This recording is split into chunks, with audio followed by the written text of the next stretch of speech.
ब्रह्मपुत्र नदी असम की एक बहुत लंबी और पवित्र नदी है। ब्रह्मपुत्र के किनारे स्थित शहरों में गुवाहाटी और तेजपुर है। इस नदी में लोग अस्थि विसर्जन करने आते हैं। लोगों का मानना है कि इसके पवित्र जल से आत्माओं को मोक्ष की प्राप्ति होती है। उसी नदी में मोहन नाम का 15 साल का लड़का तैरने आया करता था। मोहित अपनी तैरने की गति से ब्रह्मपुत्र नदी को 20 मिनटों में ही पार कर लेता। उसकी यही खूबी तेजपुर गांव के लिए गर्व और उसकी मां के लिए चिंता का विषय था। कई बार मना करने के बावजूद मोहित ब्रह्मपुत्र नदी में तैरने जाया करता। मोहित अपनी मां के साथ तेजपुर गांव में रहता था। उसके पिता बचपन में ही गुजर गए थे और उसकी मां कपड़े सिलकर घर चलाती थी। एक दिन दत्ता परिवार अपने मृत बेटे राजू की अस्थियां ब्रह्मपुत्र नदी में बहाने आए। उसी समय मोहित भी तैरने कूदा और नदी में प्रवाहित राजू की अस्थियां जल में बहते बहते मोहित के शरीर पर लग गई। इस बात से अनजान जब मोहित नदी से बाहर आया तो उसने अपने शरीर पर जगह जगह राख देखी, जैसे उसने राख से स्नान किया हो। मोहित ने फिर से नदी में कूद के अपने शरीर से राख धो डाली, पर सिर्फ राख धो देने से मुसीबत खत्म नहीं होती। इस बात से मोहित अनजान था और कपड़े पहनकर वापस घर चला गया।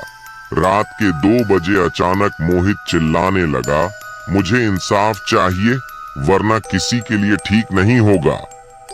मोहित की आवाज सुनते ही उसकी मां फौरन उठ के उसके पास गई तो उसने अपनी मां को जोर से धक्का दिया और गुस्से से गुर्राते हुए बोला, ऐ बुढ़िया, चल मुझे मेरे घर छोड़ के आ, मेरा घर तेजपुर में है।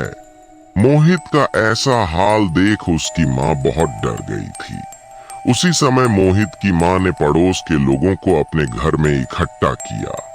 पड़ोसियों ने मोहित की हालत देख के कहा, जरूर इसको किसी की नजर लग गई है, क्योंकि यही गांव में तेजी से ब्रह्मपुत्र जैसी नदी पार कर सकता है।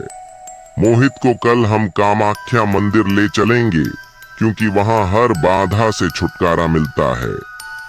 कामाख्या मंदिर असम की पहाड़ी पर स्थित है और 51 शक्तिपीठों में से एक महापीठ है। यह मंदिर अघोरी, साधु और तांत्रिकों का गढ़ माना जाता है। रहस्यों से परिपूर्ण यह मंदिर चमत्कारों का क्षेत्र है। यहाँ मन्नत पूरी होने पर बलि भी दी जाती है और हर तरह की काली शक्तियों से छुटकारा मिलता है। अगले दिन जब मोहन की मां और पड़ोस के लोग मोहित को कामाख्या मंदिर ले गए तो वहां पहुंचकर असली वजह सामने आई। मंदिर की चौखट पे पैर रखते ही मोहित झटके से दूर हुआ। फिर वो जोर जोर से चिल्लाते हुए भयानक हरकतें करने लगा, जैसे मंदिर के पास के पेड़ पर उल्टा लटकना, लोगों को पत्थर मारना और अपने शरीर को नाखूनों से नोचना। इतने में वहां एक साधु आ गए और उन्होंने मोहित को देखते ही कहा, इस लड़के पर बुरी आत्मा ने कब्जा कर लिया है और अब वो इसके शरीर में प्रवेश कर चुकी है। अगर इसका निवारण ना किया तो मोहित की जान भी जा सकती है। मोहित की मां ने कहा, साधु महाराज, आप जैसे ठीक समझें वो करें, बस मोहित ठीक हो जाए। मेरे जीने का एकमात्र सहारा अब मोहित ही है। साधु ने मोहित के सिर पर हाथ रख के उसे शांत किया। फिर मोहित ने कहा, मुझे इंसाफ चाहिए। साधु ने पूछा, कौन है तू और इस बच्चे से क्या चाहता है?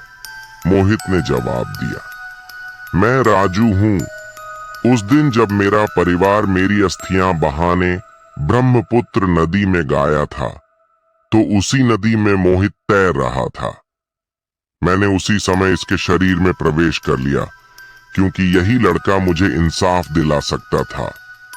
साधु ने अपने मंत्र शक्तियों से राजू की आत्मा को मोहन से अलग किया और राजू की आत्मा पर गंगा जल छिड़का।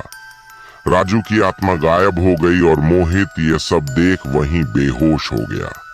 साधु ने अपनी सिद्धियों से इस घटना का पता लगाया और मोहन की मां से कहा, जब किसी का अस्थि विसर्जन हो रहा हो तो राख में आत्मा का वास होता है। मोहित से यही गलती हुई। जब राजू का अस्थि विसर्जन हो रहा था तब मोहित उसी वक्त ब्रह्मपुत्र नदी में तैर रहा था और राजू की राख मोहन के शरीर पर लग गई और इस तरह राजू को मोहित के शरीर में प्रवेश करने मिल गया। यह सुनकर वहां मौजूद सब लोग हैरान हो गए और मोहित की मां ने मोहित को कामाख्या देवी का आशीर्वाद दिलाया।